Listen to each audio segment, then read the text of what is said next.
어제 우리 시장은 공포에 떠밀렸습니다. 코스피는 역대 최다 종목 하락을 기록했고 걷잡을 수 없이 추락하면서 역대 최대 낙폭을 보였는데요. 또 코스피, 코스닥 모두 주가가 8% 넘게 떨어질 때 거래를 강제로 중단하는 서킷 브레이커도 발동이 됐죠. 자, 이렇게 우리 시장에 파고든 경기 침체 공포, 현 시점에서 어떻게 대응하는 것이 최선일지 긴급 진단하는 시간 마련해봤습니다. 네 분과 함께 할게요. 야천투자연구소 남인호 소장, LNS홀딩스 김선영 대표, 유진투자증권 김영재 이사, 그리고 IM증권 이화진 과장과 함께합니다. 어서 오세요. 먼저 역대 최대 코스피 낙폭을 기록했던 전거래일, 긴박했던 증시 상황을요, 시간대별로 정리해보고 출발을 해보겠습니다. 이혜은 캐스터가 자세히 전해드립니다. 8월 5일 어제 우리 증시는 코로나19 팬데믹 이후 4년 5개월 만에 최악의 블랙 먼데이를 맞았습니다. 시간대별로 어떤 일이 일어났는지 시장 상황 정리해 보도록 하겠습니다. 먼저 오전 11시 코스피의 매도 사이드카가 발동됐습니다. 프로그램 매매가 5분 동안 정지됐지만 곧이어 1시에는 결국 코스피의 2,500선 지지선이 무너져 내렸습니다. 코스피의 급락세에 코스닥도 큰 폭으로 내리면서 오후 1시 5분 들어 코스닥에서도 사이드카가 발동됐고요. 1시 56분에는 코스닥, 2시 14분에는 코스피에서 서킷 브레이커까지 발효됐습니다. 그럼에도 불구하고 2시 36분에 코스닥의 700선 지지선이 붕괴되면서 시장이 10% 넘게 급락세를 보였습니다.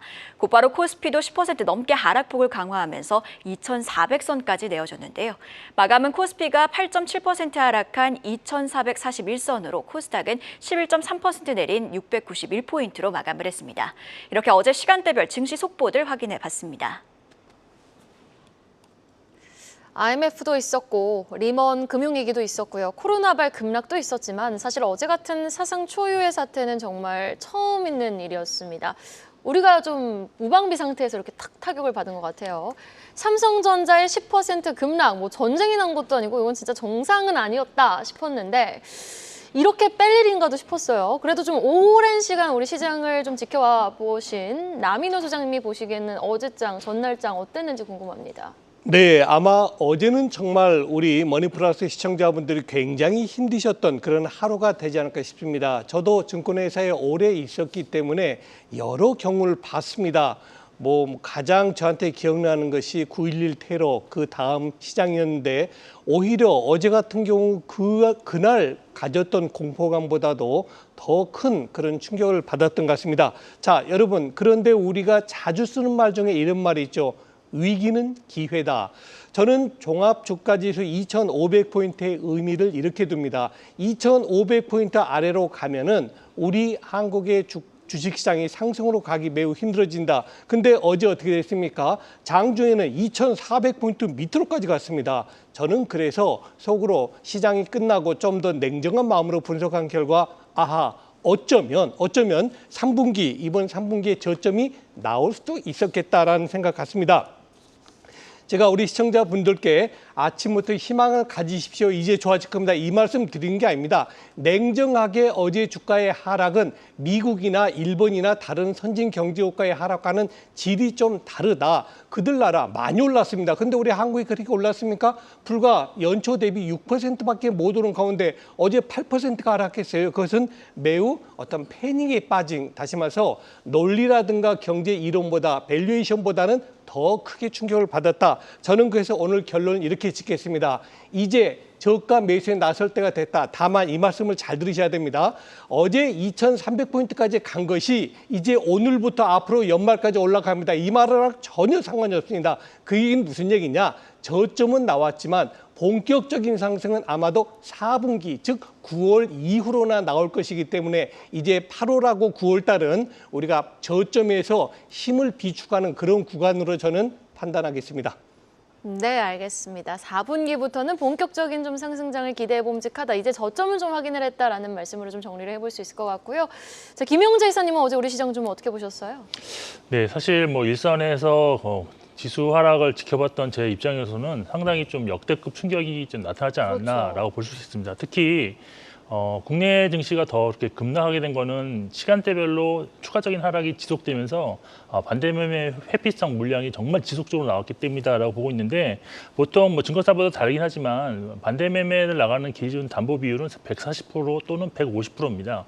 근데 이제 이것이 120%가 이하로 되면 그 다음날 반대 매매가 바로 나가게 돼서 고객들한테 빨리 연락을 해서 이제 연락을 취해야 되는데 어제는 120% 이하로 들어가는 그런 계좌 수가 정말로 많이 나왔다라는 점에서 상당히 좀 충격을 먹었다. 저도 개인적으로 상당히 이런 건 처음이었다라고 말씀드리고 있는데 결국 이러한 반대 매매 물량이 장중에 계속 소화되면서 결국 바닥을 확인할 수밖에 없는 상황이 지금 도달하고 있다고 좀 보고 있고 결국 이 사태를 유발했던 거는 결국 엔화 강세 또 여기에 뭐 미국 신용 국제금리의 어떤 급락 이건데 이제 국제금리가 어느 정도 오늘 보니까 이제 안정되는 모습이 나왔습니다. 그래서 이제 가장 좋은 재료인 단기 낙폭 과대가 이제부터는 좀 발현될 수 있는 구간에 진입했다고 보여서 조금만 더 견디신다면 단기적인 반등은 충분히 나올 가능성이 있는 장이다라고 결론을 내리겠습니다. 네, 알겠습니다. 그래도 단기적인 반등이 나올 수 있는 구간이다라는 좀 긍정적인 의견으로 정리를 해볼 수 있을 것 같고 전일증 어떻게 보셨는지 우리 김선영 대표님은 어제 밤에도 또 한국경제TV 나오셔가지고 방송을 열심히 해주셨던 것 같은데 뉴욕 증시부터 잠은 좀 주무셨어요? 항상 잠은 잘 못 잡니다. 네. 일단 뭐 어젯밤에도 말씀드렸던 것처럼 어쨌든 이번 이 이슈의 시작은 이제 경기 침체설이에요. 또 나왔는데 제가 준비한 자료 한번 보시죠. 이번에 샤메 법칙이라는 것에서 시작을 했는데 제가 항상 또 다양한 이유를 드릴 수 있겠지만 딱 하나만 보여드리겠습니다. 이 클라우디아 샤메라는 분이 처음에 이 샤메 법칙을 만들었을 때는 기본 전제 조건이 있습니다. 뭐냐면은 경제활동 참여율이 떨어지는 가운데 샤메 법칙이 완성이 될 경우에는 경기 침체가 온다는데 잘 보시면 아시겠지만 이거 어제 자료인데요. 미국 노동부의 민간 고용통계 자료를 제가 뒤져서 찾았습니다. 보시면 최근 3개월 동안 경제활동 참여율이 계속 올라왔어요. 그렇기 때문에 사실 이거는 아예 전제 조건 자체가 맞지 않기 때문에 샤메 법칙은 지금 적용되지 않습니다. 그래서 뭐 몇 가지 더 이유가 있긴 있지만 일단 이 부분 참고해 보시면 좋을 것 같다는 말씀드리고 그러면 경기 침체설은 일단 제쳐놓고 보겠습니다. 그냥 뭐 누군가 원하더라고요. 지금 자꾸 뭐 9월달에 금리나 50 BP를 했으면 좋겠다라고 하는데 그럼 그들 바람이라고 보시면 될 것 같고 페드워치는 이미 3월 달부터 이제 금리 인하에 대한 가능성을 90% 받기 때문에 페드워치 제쳐놓겠습니다. 중요한 포인트는 뭐냐면은 우리나라 증시 어저께 종가 기준으로 보니까 제가 최근에 우리나라 시장을 잡고 있는 수급의 주체가 외국인들이라고 말씀드린 적이 있었는데 외국인들이 코스피에서 1조 5천억을 매도했습니다. 근데 재밌는 거는 코스닥과 선물 시장에서 그거 이상을 매수를 해버렸어요. 그 얘기가 무슨 얘기냐면 특히 선물에서 매수를 굉장히 많이 했는데 그 얘기가 무슨 얘기냐면은 어제 아랫꼬리가 사실 그걸 대변해 주는 것 같습니다. 일단 야간 선물도 지금 봤을 때는 우리나라가 좀 오늘 지수 반등이 좀 있어야 될 것 같다는 그런 생각을 가지고 있는데 물론 장 초반에 마진콜 나올 겁니다. 나올 수 있어요. 근데 그 마진콜이 나오고 나서 오늘 중요한 부분은 이제 오늘도 어제처럼 아랫꼬리가 어느 정도 형성이 되는지가 중요한 것 같고요. 일단 이번 이슈의 가장 근간이 되는 경기 침체설 자체가 일단 말이 안 된다는 거 첫 번째 그건 일단 말씀드렸고요. 그리고 이번에 9월 달에 금리 인하 가능성이 또 50bp라는 말을 계속 하고 있는데 50bp라는 얘기는 그만큼 돈을 많이 풀겠다는 얘기잖아요. 근데 불과 얼마 전까지만 하더라도 뭐가 걱정이었냐면 아직 인플레이션 잡히지 않았다. 그리고 트럼프가 되게 되면 돈을 더 풀어가지고 인플레이션이 다시 올라갈 수 있으니까 금리 인하를 조심해야 된다는 게 불과 일주일 전 얘기였어요. 맞아요. 근데 50bp 금리 인하하면 이거 어떻게 하겠다는 얘기죠?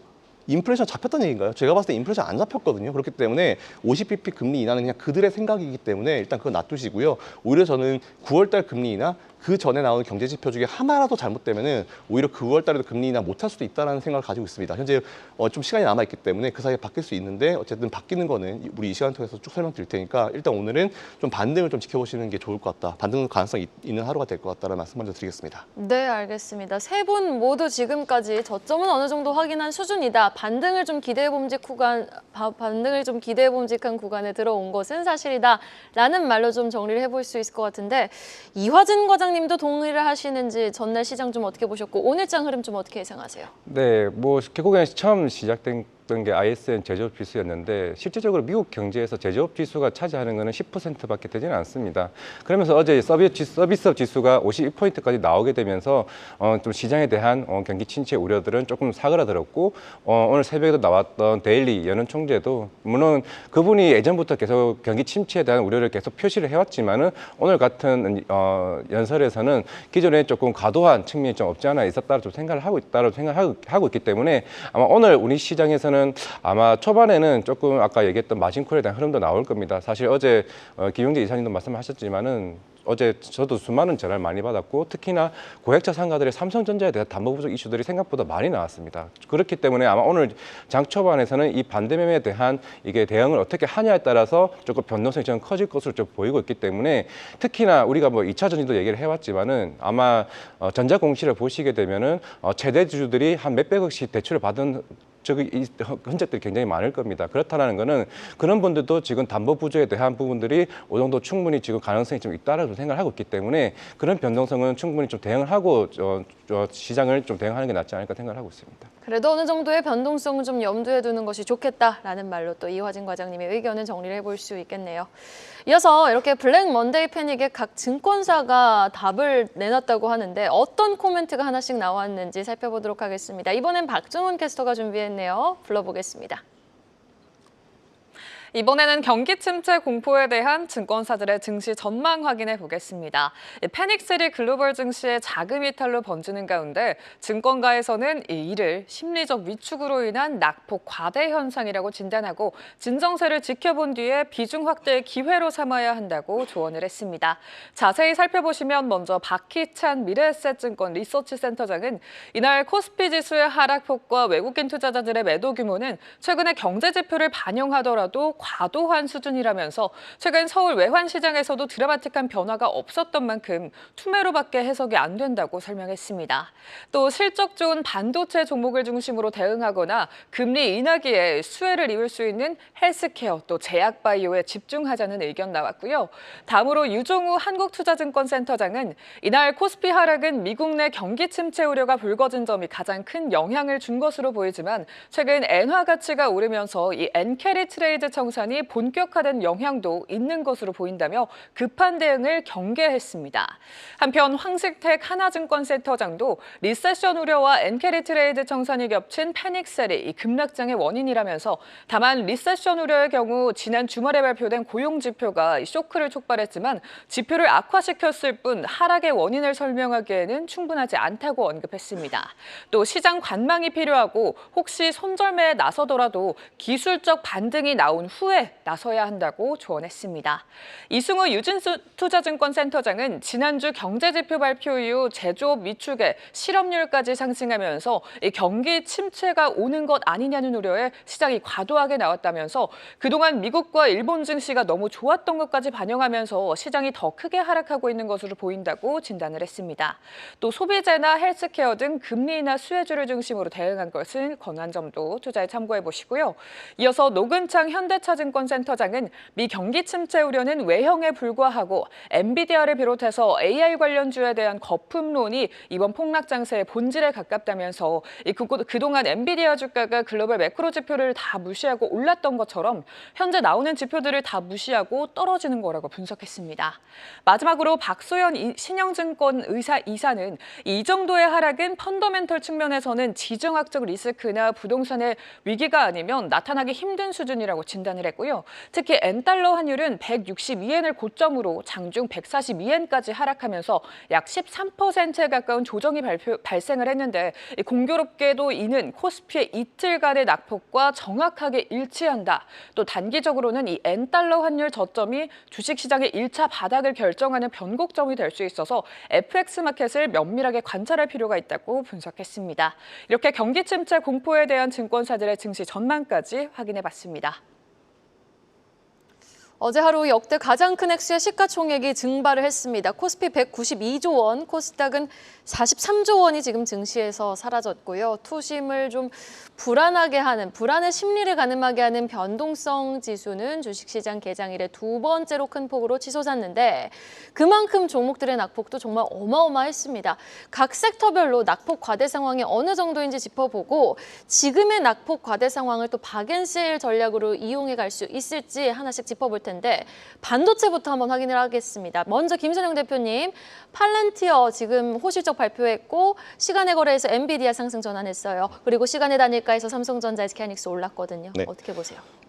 다 오릅니다. 지금 우리나라 지수를 알 수 있는 EWI나 코르 같은 경우도 지금 2.8%, 6.39% 상승하고 있고요. 지금 제가 마이크론, 애플, 마이크로소프트, 엔비디아는 어제 상승 마감했고요. 그리고 TMC나 엔비디아, 테슬라까지, 퀄컴까지 다 올라갑니다. 일단 반등이 최소한 1, 2% 이상 다 나오고 있다는 게 일단 중요한 포인트인 것 같고요. 일단 거래소는 최근에 잘 아시겠지만 외국인들이 중심으로 돼가지고 이제 좀 차익 실현이 좀 나왔었죠. 그리고 종목 로테이션과 함께 개인들의 투매까지 좀 겹치면서 어제 그런 흐름이 좀 나왔다고 좀 보시면 될 것 같습니다. 어쨌든 뭐 NK 트레이드 청산 이런 이슈도 있지만 사실 그거는 다 예상이 됐었던 부분이었잖아요. 오래전부터. 그래서 일단 반도체 쪽은 아무래도 이제 최근에 미국의 AI 관련주들이 조정을 좀 받으면서 대장격격인 엔비디아가 여러 가지 문제, 뭐 설계 문제라든지 아니면 반독점 조사 이런 이슈가 섞이면서 좀 이제 엎친 데 덮친 그런 느낌이 좀 있는 것 같습니다. 근데 엔비디아 제가 어제도 설명드렸지만 B1, 뭐 B100과 B200, 뭐 GB200 다 문제가 된 게 아니에요. GB200 하나의 문제이기 때문에 사실 어제도 말씀드렸지만 이건 엔비디아의 문제라기보다는 전 TSMC가 그거를 빨리 발견 못한 게 더 문제라고 생각합니다. 그래서 일단 이 부분은 우리가 좀 체크를 해볼 필요가 있을 것 같고 블랙웰 제품 전체의 문제가 아니라는 말씀을 드리고 그러면 이 엔비디아의 최근의 하락은 좀 많이 과도했다는 부분 좀 말씀을 드리는 게 좋을 것 같습니다. 어쨌든 뭐 경기 침체설이 나오게 되면 당연히 이렇게 얻어맞을 수밖에 없는데 좀 길게 보자고요. 사이트를 길게 보면 이제 어쨌든 지금 금리 인상기 아니지 않습니까? 금리 인하기인데 금리 인하기에 이런 IT 관련주들이 과연 안 좋은 영향을 받을까요? 오히려 수혜를 받고 자금을 땡겨올 수 있는 어떤 이제 가능성이 더 높아지고 이제 더 편의성이 높아지기 때문에 일단 중기장적으로 봤을 때는 이제 이쪽 관련 종목들이 올라갈 수밖에 없을 것 같습니다. 그래서 저는 M7이 좀 쉬고 있잖아요. 근데 뭐 제가 편하게 항상 얘기할 때 그냥 M7 중에 아무나 골라사라는 말을 하는데 그 얘기를 오늘도 할 수 있을 것 같아요. 그리고 제가 기억하시겠지만 코로나 한창 되게 심할 때 기억도 하는데 20년도 3월 26일 날 월요일 날 우리 한국경제TV 방송 출연해가지고 똑같은 상황이었었는데 그때 정말 딱 3개 얘기했거든요. 일도 기억을 하시네요. 네, 너무 억울해가지고 너무 하도 그때 비판을 많이 받아가지고 삼성전자 코덱스 레버리지 코덱스 코스닥 레버리지 3개 매수하시라고 말씀드렸는데 오늘은 거기다가 하이닉스까지 포함시켜가지고 4개. 오히려 지금은 이제 이 종목들 매수 가능하다라는 의견 좀 드리고요. 전반적으로 지금은 이제 앞에서도 말씀드렸지만 이제 선물 시장에서 좀 많이 땡긴 부분이 있어가지고 저점 확인이 제가 봤을 때 1, 2주 안에 될 수 있을 것 같습니다. 그래서 분할 매수를 하시되 평소에 한 3번 분할하시면 지금은 이제 한 10번 정도 분할하셔가지고 이번 3분기는 분할 전략을 취하시게 되면은 아마 4분기 이후에는 좀 좋은 모습을 가지실 수 있지 않을까라고 판단하고 있습니다. 네, 4분기는 분할 매수하기에 적기이다. 관련해서 주목해 볼 만한 ETF와 종목까지 하나씩 언급을 해주셨습니다. 이것 또한 나중에 중요한 자료로 쓸 수 있길 기대해 보면서 4분기 여러분의 좀 강한 반등장을 한번 응원해 보도록 하겠습니다. 자, 그렇다면은 반도체 이렇게 짚어봤고요. 어제 폭락장 속에서도 일부 중소형 방산주들은 또 강세를 띄웠거든요. 사실 좀 테마성이 있는 방산주들만이 좀 가볍게 움직이는 모습을 보였는데 방산주 전반적인 상황과 함께 대응 전략은 어떻게 가져가면 좋을지 이번엔 남인호 소장님께 들어볼게요. 네. 그동안 상반기에 외국인 투자가들이 집중적으로 매수했던 업종 대표적인 거 3개만 꼽아보라면 반도체, 자동차, 방산을 꼽을 수 있겠습니다. 그런데 어제 어떻습니까? 분위기를 딱 보시면 방금 예선께도 말씀 주셨습니다만 반도체하고 자동차는 매도 위주죠. 그런데 방산은 어떻습니까? 일부 방산주에 대해서는 매도가 아니고 매수를 나서고 있습니다. 그런 차이가 있다는 것이고요. 다음 두 번째입니다. 유럽, 특히 폴란드라든가 루마니아 등 유럽 각국에서 역시 방산은 한국이 가성비 최고야 라는 것 때문에 이제 금년간 또다시 큰 수주가 일어날 것이 기대가 됩니다. 마지막 3번째입니다. 여러분 다른 반도체라든가 무슨 이런 것은 피크아웃 쳤다 이런 이야기가 나오고 있습니다만 방산 피크아웃 그 얘기 들어보셨습니까? 방산은 제가 볼 때 아무리 빨라도 피크아웃이 내년이나 그 뒤에 나타날 것이다. 그러면 하반기도 역시 실적 고정 기대감이 된다는 뜻이죠. 결론은 방산업종에 대한 여러분께 그동안 소개해드렸던 이건 방산업을 10% 무조건 가지고 계세요. 이런 개념과는 좀 다릅니다. 내가 방산업을 좋게 보신다면 나 소장의 말에 의견에 동의하신다면 10% 정도는 가지고 계셔도 된다는 것이고요. 제가 아까 전부 설명 못 드렸던 시황 간략히 말씀드리면 다음에는 우리 김선영 대표가 저 차례를 좀 바꿔주십시오. 왜요? 제가 하려고 한 말을 거의 다 하셨어요. 핵심만 얘기했습니다. 여러분 피와 식별이 정확해야 됩니다. 지금 시장의 주도주는 외국인입니다. 그런데 어제 많은 분들이 외국인이 팔았고 개인화 국회의원이 찼다? 정반대입니다. 어제 끝날 때 보니까 선물이라든가 현물이라든가 코스닥이라든가 이런 옵션 같은 거 보면은 외국인은 샀고 누가 팔았습니까? 개인이 팔았습니다. 개인이 왜 팔았을까요? 신용 담보 부족, 무슨 부족, 즉 내 욕심, 탐욕에 의해서 주가가 얼그러지니까 그것 때문에 매도가 나왔는데 저는 아까도 말씀드린 말 한 번 더 하겠습니다. 지수 저점은 어제 저점으로 나왔다. 문제는 본격적으로 상승은 3분기가 아니고 아까 김성인 대표도 그런 얘기 하셨는데 3분기는 바닥 다지기 국면이고 본격적인 상승은 10월 달 4분기부터 나타날 것이다. 이렇게 다시 한번 정리 드리겠습니다. 고로 그 말을 다시 해석해보면 4분기 때 들어가면 늦었잖아요. 늦었죠. 3분기 때 조금 저점에서 변동성을 확대하는 구간에서 우리는 조금 공포의 심리를 내려놓고 똘똘하게 좀 그 전략을 이용해보는 구간이 되지 않을까 좀 싶은데 3분기 좀 파이팅 하셔가지고 4분기 때는 좀 여러분 편한 마음으로 올 한 해 참 잘 마무리하셨으면 좋겠다라는 생각도 듭니다.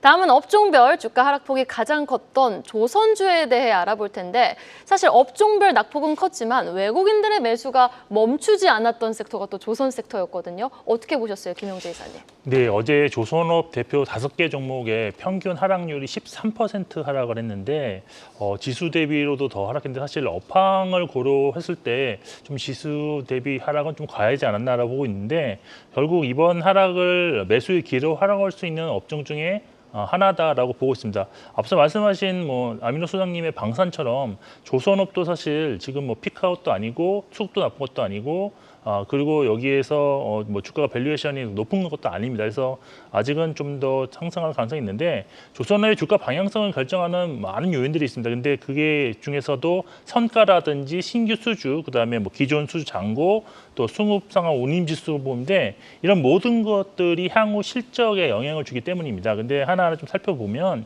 신조 선거 같은 경우는 지금 188포인트를 넘어서면서 44개월째 지금 상승 중입니다. 수주 상황도 지금 HD 그룹 소속 그런 조선사들은 7월에 이미 올해 목표를 다 달성한 상황이고 여기 어제 기사에서 보던 거에 따르면 카타르발 9조 원 규모의 LNG선 수주 협상을 진행 중으로 기대할 수 있는 수주 모멘텀도 충분히 남아있는 상황입니다. 기존 수준 잔고도 향후 3년 이상 지금 일감을 확보한 상황이고 또 저가 물량이 지금 사라지면서 지금 2분기 실적도 확인되고 있지만 3분기부터는 더 좋은 영업이익률로 더 실적이 증가할 것입니다. 그리고 수급적으로도 어제 지수 하락에도 외국인 매도를 전체적으로 했지만 어제 하나오션 제외한 4대 조선주 모두 순매수로 마감을 했습니다. 밸류에이션도 현재 엄청난 저평가라고 말씀드릴 수는 없습니다. 근데 제가 이걸 좀 찾아보기 위해서 2007년도 삼성중공업의 재무제표를 어제 사업 보고서를 봤는데 그때 보니까 PBR 기준으로 4배가 넘는 그런 주가 움직임이 있었습니다. 근데 현재 2배 수준의 PBR은 아직은 크게 부담스럽지 않다라고 말씀드릴 수 있고 결국 여기서 상승 추세를 계속 이어나갈다 이런 거라고 확신할 수는 없지만 최소한 전체 지수 대비로는 좋은 승리를 기록할 수 있는 그런 업종이다라고 볼 수 있어서 이번에 낙폭을 이용해서 신규 매수 관점도 유효하지 않나라고 판단하고 있습니다. 네, 알겠습니다. 다음은 제약바이오 섹터도 빠르게 살펴보도록 하겠습니다. 최근 주가 강세를 보이면서 반도체를 대신할 주도주로 손꼽혔던 업종이 또 제약바이오였는데 어제 하락은 피해갈 수 없었던 건 마찬가지였죠. 이화진 과장님 바이오 전문가이신데 어떻게 보셨어요, 어제장? 사실 제약바이오도 사실 신용담보대출에 조금 피할 수 없는 좀 종목들이긴 합니다. 워낙 이제 레버리지 매매를 많이 하는 섹터이기도 하고 대신에 이제 제약바이오는 우리가 오래 전부터 좀 많은 변화를 겪어왔었고 특히 올해 같은 경우는 한 단계 레벨업된 섹터라고 좀 생각을 하고 있습니다. 최근에 삼성 바이오로직스도 실적이 CDMO나 이제 바이오 시밀러 쪽에 크게 개선되었던 만큼 물론 이번 주는 아마 다음 주쯤에 셀트리온도 실적 발표가 곧 있을 것 같습니다. 이제 북미 시장 바이오 시밀러 쪽에서는 가장 큰 강국인 북미 시장에서 그만큼 매출이 좀 기대가 굉장히 크고 물론 셀트리온은 어제 추가 PBN 등재까지 나왔음에도 불구하고 워낙 시장이 안 좋았다 보니까 좀 음전을 하게 되면서 좀 많이 하락세를 좀 나오긴 했습니다. 하지만은 2분기 실적을 기점으로 해서 진펜트라나 셀트리온 헬스케어와의 이제 합병을 통한 실적들이 이제 본격적인 시너지가 좀 나올 것으로 보이고 있고 이런 바이오 시밀러 같은 경우도 미 대선에 대한 결과에 따라서 향후에 두 후보가 결국에는 약가 인하에 대한 부분은 좀 비슷하다고 생각을 하고는 있습니다만은 결국에는 바이오 시밀러 입장에서는 굉장히 우호적인 환경이라 좀 생각을 좀 해볼 수가 있을 것 같고 그럼 하반기에 어떠한 이벤트가 있냐? 일단 8월 달에는 유황양행과 오스코텍의 렉나자 FDA 승인이 8월 23일쯤에 있고요. 그 9월 달에는 이제 키트루다 SC 이제 머크사의 이제 임상 3상 마무리가 있습니다. 그리고 11월 달에는 바이오 유럽이나 아니면 미국과 중국과의 관련된 생물보안법 통과 여부가 좀 남아 있는 만큼 일단 하반기는 이벤트도 많은데 실적에 대한 개선도 굉장히 크게 됩니다. 사실 이번에 렉나자가 승인이 되게 되면 유황양행과 오스코텍은 총 1,800에 대한 로열티를 좀 받는 회사가 나올 것으로 보이고 있고 다음 달에 이케트로드 SC도 통과가 되게 되면은 추후에 26년에 RTO 정도 1.4조에 대한 로열티를 받는 마일스톤을 받는 측면이 있기 때문에 결국 우리나라 제약바이오 업체들도 실적에 대한 부분들이 계속 꾸준히 개선되는 측면이 있다라고 생각을 하고 있습니다. 제가 생각하는 제약바이오는 인상 실패를 하거나 아니면 인상 지연되는 이슈가 아니게 되면은 특별히 빠질 이유는 저는 없다라고 좀 생각을 하고 있습니다. 그래서 주목해 볼 만한 종목은 알테오젠, 고텍, 삼천당제약 같은 종목들 숫자가 조금 보증해주는 담보되는 종목들 좀 주목해 보자라고 정리를 해주셨습니다. 자, 2차 전지주는 안 그래도 얼어붙었는데 또다시 흘러내렸습니다. 주가에 좀 걱정을 더하고 있는 상황이 됐는데 김선용 대표님, 루시드는 또 호실적을 발표했네요. 대응 전략 어떻게 가져갑니까? 희한하게 루시드가 호실적이 나왔어요. 그러니까요. 보통 이제 이게 루시드라는 기업이 아시겠지만 테슬라가 한참 잘 나갈 때는 이제 배터리 확보하는 것도 굉장히 좀 어려웠었는데 일단 최근에 잘 아시겠지만 배터리 가격이 많이 떨어지면서 이제 루시드나 리비안 같은 기업들, 리비안이하고 이미 뭐 딴 쪽으로 갔긴 했지만 그런 기업들이 배터리 확보가 좀 그래도 어느 정도 되고 있다라는 그런 생각이 좀 들긴 합니다. 어쨌든 제가 항상 말씀드리지만 배터리 가격이 떨어지는 게 이제 배터리 판매하는 기업 입장에서는 이제 매출이 떨어지는 것처럼 보이지만 오히려 이제 판매 수량은 더 증가할 수 있어서 매출은 증가할 수 있다는 그런 말씀을 드린 적이 있었는데요. 일단 2차 전지나 전기차 관련주들도 앞에서 말씀드린 반도체 전략과 큰 틀에서는 거의 똑같습니다. 어제 사실 바로 설명드렸었는데 최근에 뭐 전기차 시장을 두고 이런저런 얘기를 되게 많잖아요. 근데 팩트는 지금 화면에 보시는 이겁니다. 올해 1분기 전년 동기 대비해서 전기차는 20.4% 성장했고요. 그리고 배터리 22% 성장했습니다.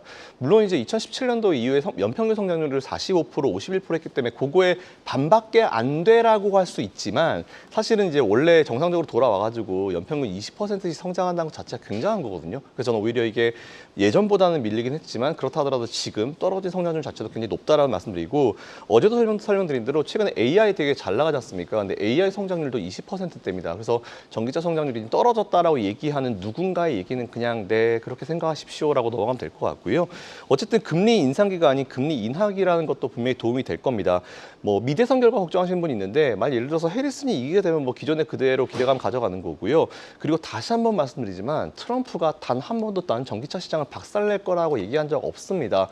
전기차 시장이 100%가 안 된다라고 얘기했고요. 물론 지금도 내연기관 100%라고 얘기하는 사람이 어디 있습니까? 그거 말이 안 되는 거예요. 물론 훌륭하고 이제 전기차 시장 훌륭하지만 절대 전기차 시장이 100%가 될 수 없다라는 그 팩트를 트럼프는 정확하게 얘기한 건데 마치 이거를 부풀려 가지고 난 전기차 시장을 박살낼 거야라고 얘기하는데 그런 거 절대 아니니까 괜히 그런 거 마음 쓰실 필요 없을 것 같다는 말씀드리고 그리고 이제 일시적으로 진행되고 있는 캐즘 사실 캐즘이 일시적인 현상이라고 하는데 그 일시가 좀 굉장히 길죠. 그것 때문에 좀 많이 어려우실 것 같은데 저는 이것만 잘 버텨내면은 우리나라 많은 배터리 기업들이 지금 투자를 하고 있고 그리고 이제 이쪽에서 지금 성장을 이어가고 있기 때문에 2차 랠리 충분히 나올 수 있을 거라 보고 있습니다. 근데 제가 오늘은 준비 못했는데 제가 아마 다음 시간쯤에 한번 준비를 해볼게요. 중요한 포인트는 그럼 어떤 종목 사야 돼요라고 궁금하실 텐데 아마 어저께도 많이 급락하면서 이제 분명히 2차 전지 관련 기업들 공매도가 많이 청산이 됐을 거라 봅니다. 그래서 공매도가 중지가 되기 바로 전에 공매도 수량 그리고 최근 수량과 비교를 해가지고 공매도량이 굉장히 의미 있게 청산이 많이 된 기업들 분명 있을 거예요. 제가 포스코홀딩스를 많이 말씀드리는 게 포스코홀딩스는 이미 40% 이상 청산이 돼버렸거든요. 그렇기 때문에 지금 최신 기준으로 잘 모르겠지만 공매도 청산이 많이 이루어진 기업들이 분명히 다시 2차 랠리가 나올 때 걔들이 앞에서 이끌 겁니다. 제가 지난번 기준으로 한 2달 전 기준으로 봤을 때는 에코프로랑 이제 포스코홀딩스가 40%씩 줄어들면서 제일 의미가 있었어요. 근데 그 두 기업 모두 지주사인데 지주사면 또 이제 우리 지금 기업 밸류업 프로그램과도 연결될 수 있는 그런 부분이잖아요. 그래서 이런 부분 생각하셔가지고 다음번에 제가 전기차 관련 이슈를 정리할 때 요거 한번 표 만들어서 보여드릴 테니까 여러분이 혹시 보실 수 있는 분들은 그거 빨리 보셔가지고 고기업 위주로 투자하시면 좋을 것 같다는 말씀드리고 어쨌든 전반적인 투자 사이트 이어가시면 좋을 것 같다는 말씀드리겠습니다. 네, 알겠습니다. 자, 그리고 또 밸류업에 날던 금융주도 전날에는 뭐 하락장에선 속수무책이었죠. 남인호 소장님, 뭐 KB금융, 신한지주 같은 뭐 금융지주, 보험주 어떻게 좀 투자 전략 가져갈까요? 네, 세 가지 면에서 금융주의 관심은 지속되셔야 된다고 봅니다. 첫 번째는 정부 밸류업 정책에 가장 적합한 업종은 뭐라고 보십니까? 저는 금융업으로 봅니다. 고배당 그리고 주식의 자사주 매입 소각 이런 주주 친화적 정책에 가장 유리한 업체는 금융업종이고요. 다음 두 번째입니다. 실적이 양호합니다. 여러분 최근 들어서 우리 주가에 대한 실적 굉장히 좋아지고 있습니다. 금융업종 실적 놀랍습니다. 역시 고배당이 가능하다는 얘기고요. 마지막 세 번째입니다.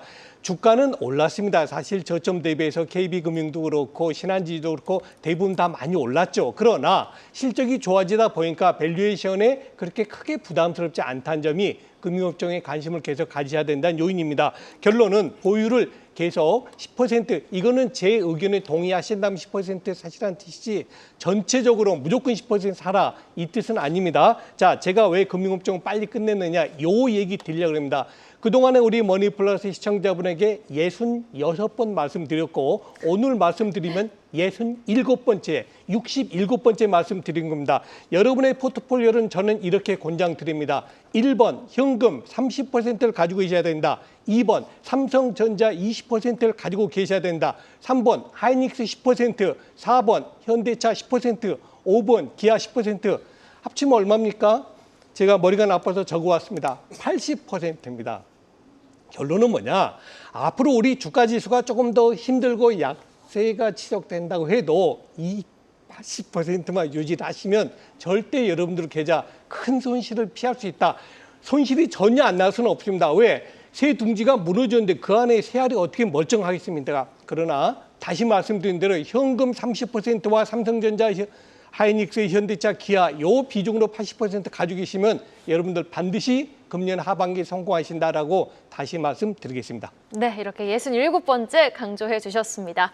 그리고 최근 매크로 불확실성에 따라 주가 변동성이 높아졌던 화장품 섹터도 무슨 실리콘투가 23% 급락하는 거 보고 너무 무섭더라고요. 어제 화장품 관련주 하락 좀 이화진 과장님은 어떻게 보셨어요? 일단은 뭐 숫자가 나오게 되면은 다시 또 추세는 좀 바뀐다고 생각을 하고 있는데 물론 최근에 뭐 운임지수나 이런 인건비에 대한 부담은 있을 수는 있겠지만은 결국에는 저는 실적이라고 생각을 하고 있습니다. 물론 오늘 이제 아모레퍼시픽이 실적 발표가 있는 만큼 물론 이제 실리콘투도 이번 2분기 때 뭐 아마존 유통 플랫폼에 따라서 뭐 그와 관련된 뭐 오해나 이런 이슈가 있겠지만 결국 숫자가 나오게 되면은 시장은 그에 대한 오해는 좀 사라진다고 좀 생각을 하고 있고 일단은 6월 달부터 특히 북미 쪽 관련된 수출액이 중국 수출액을 역전을 시작을 했습니다. 그만큼 이제 6월달 마찬가지 7월달 최근에 나왔던 월간 데이터를 보더라도 아직 북미 쪽은 계속 꾸준히 좀 성장을 하고 있고 뭐 기초 화장품이나 색조에 대한 화장품도 계속 성장을 하고 있습니다. 일단 북미 시장은 우리나라보다 7배 이상 큰 시장이고 이제 침투율이 20% 정도 이제 겨우 이제 넘은 상황이기 때문에 그만큼 최근에 조선미녀나 뭐 티르트르와 같은 이제 유명 이제 이런 화장품 자체가 미국에 있는 인플루언서 들에게 엄청난 이제 각광을 좀 받고 있는 만큼 아직까지는 화장품은 이제 피크 아웃이라 하기에는 아직까지는 너무 좀 그렇다 좀 생각을 하고 있고 여기는 오늘 아마 아모레퍼시픽에 대한 실적 발표가 나오게 된다라고 하게 되면 북미 시장에 대한 오해와 우려는 없지 않을까 좀 생각을 하고 있습니다. 네, 알겠습니다. 그래도 실적이 찍히는 부분에서 우리 다시 한번 좀 반등을 기대해 봄직하다. 화장품 관련주 의견 들어봤고요. 마지막으로 해운 섹터까지 살펴볼게요. 중동 지정학적 위기가 계속해서 고조되고 있는 상황입니다. 해운주 보면은 어제 같은 경우는 흥하해운만 조금 반등이 나오다가 또 다시 힘이 빠지는 모습이었거든요. 해운주는 그래도 중동 리스크 고조되면 계속 올라오는 섹터 아닙니까? 네, 일단 뭐 해운주가 운임지수와 좀 연동해서 주가 흐름이 있는데 사실 이 운임지수라는 건 결국 선박의 수요와 공급이 좌우하게 됩니다. 그래서 일단 운임지수를 점검해 보시고 또 선박 수급만 점검해 보신다면 향후에 어떤 해운지 흐름을 좀 알 수 있다라고 보시는 수 있는데 최근 컨테이너 같은 경우는 상하이 운임지수가 지금 3,733 고점을 기록한 이후에 4주째 하락하면서 선사들의 주가 하락을 유발했습니다. 그런데 최근 중동 지역에서 다시 긴장이 고조되자 흥하해운과 같은 상대적으로 시총 작은 종목들이 움직입니다. 근데 아직까지 그 컨테이너 운임 지수 자체는 여기에 크게 반응하고 있지 않다는 점 좀 주목하실 필요가 있다고 보여지고요.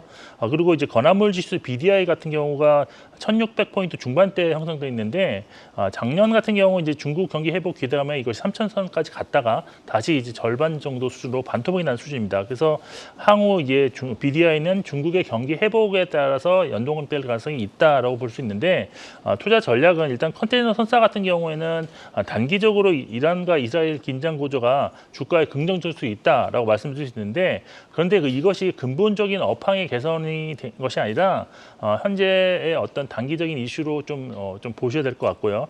여기에 이제 선박 공급 관련해서 2027년까지 추가로 한 20% 이상 수준의 그런 선박이 공급될 전망이기 때문에 운임 하락 가능성이 좀 있습니다. 따라서 지금은 트레이딩 관점에서 접근 가능하지만 결국 장기적으로는 비중 축소가 좀 유효하지 않을까라고 보고 있고요.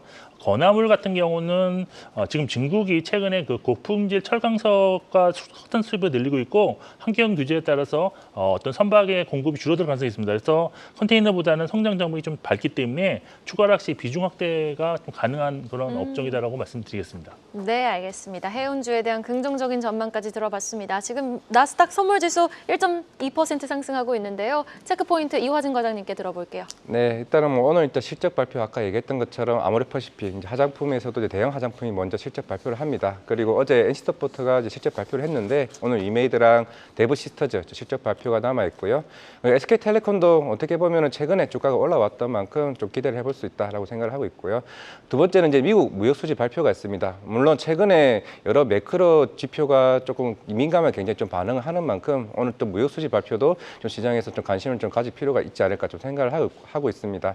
마지막으로는 오늘 신규 산장이 있는데 현미경 관련 매출을 하는 회사이고 아이빔 테크놀로지 신규 산장이 있습니다. 네, 알겠습니다. 지금 NHN도 실적 발표를 했는데 2분기 영업이익 전년 동기 대비 36% 증가하면서 285억 원을 기록을 했네요. 주가 추이 오늘도 지켜봐야겠습니다. 오늘 이슈 진단 이렇게 네 분과 함께 이야기 나눠봤습니다. 야천투자연구소 남인호 소장, LNS 호등스 김선용 대표, 그리고 IM증권 이화진 과장과 유진투자증권 김용재 이사였습니다. 말씀 고맙습니다. 계속해서 다양한 경제 이슈를 알고 싶다면 구독과 좋아요, 알림 설정 부탁드립니다. AI 캐스터 권미정이었습니다.